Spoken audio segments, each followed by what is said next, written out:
Hey kids, Aussie Moto Matt coming at ya from Jimboomba on the new Steed. This is just going to be very much a first impressions bit of a video. I've done about 200 maybe kilometers, I reckon, on the bike total. When I went for my test ride, I actually rode a unregistered brand new bike with about 8 kilometers on it, that had trade plates on it. So I wasn't allowed to take it very far, and I wasn't allowed to go very far with it. So that was a bit unfortunate, and that's the only actual test ride I got.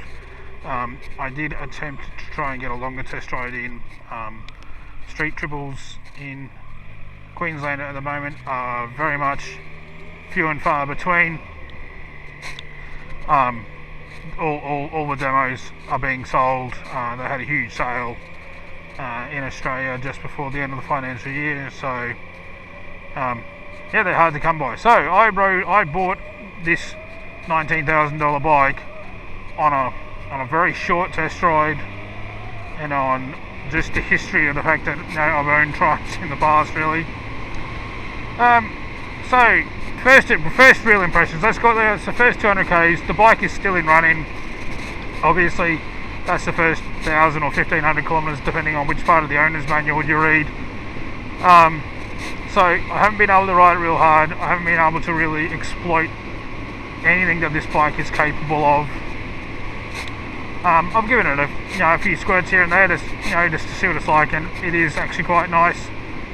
I have come off, if you've watched my videos, I come off an old MT-09 Trace with about 130,000 k's on it. So it's a bit long in the tooth, and it's starting to, it's getting old. It's got to become my commuter.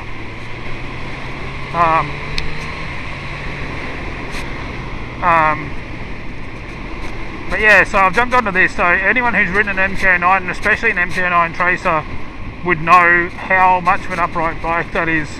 It's lounge chair territory, really. You are sitting up quite comfortably,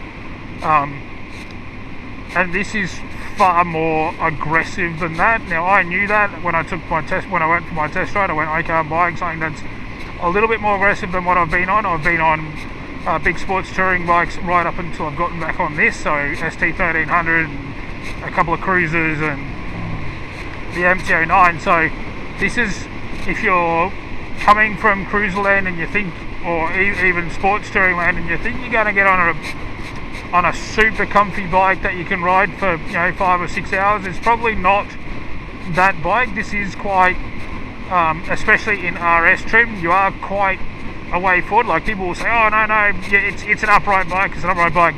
Yes, it is upright. It is not a super sport, but it's by no means an upright bike. An MT-09, that's an upright bike.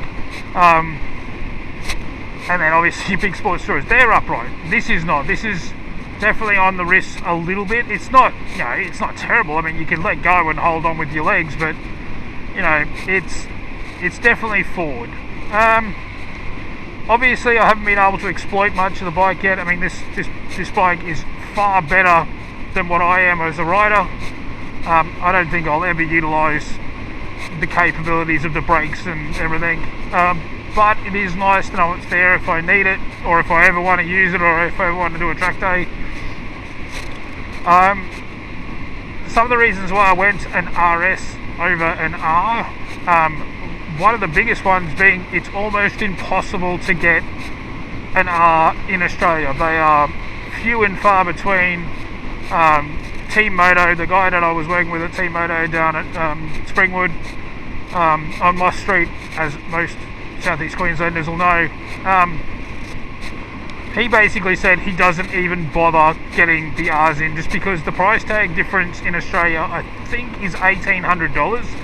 It's tiny. It's a really small difference, and it was hard to justify unless you specifically wanted the R, like you didn't want the slightly taller seat, or if you needed a bit of a lower seat height, or I couldn't justify not getting the RS. Besides the fact that I couldn't find one, like I said, the $1,800 or $1,500 or $1,800 is just it's not worth it to not. I mean, the stylemas, the better forks, the better rear shock, the better screen, you know, all that stuff just adds up to a far better package for the small amount of money you got to pay. And for me, when that was hard.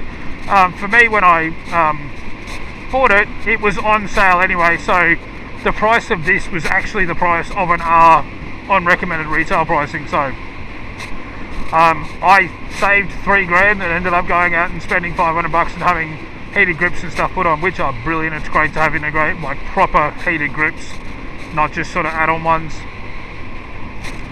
But look, first 200 kilometers, the bike is unbelievable. It's so much fun. It wants to turn. It really wants to go. It's definitely being held back at the moment. I'm really looking forward to smashing out this first sort of 1,000 Ks and being able to, you know,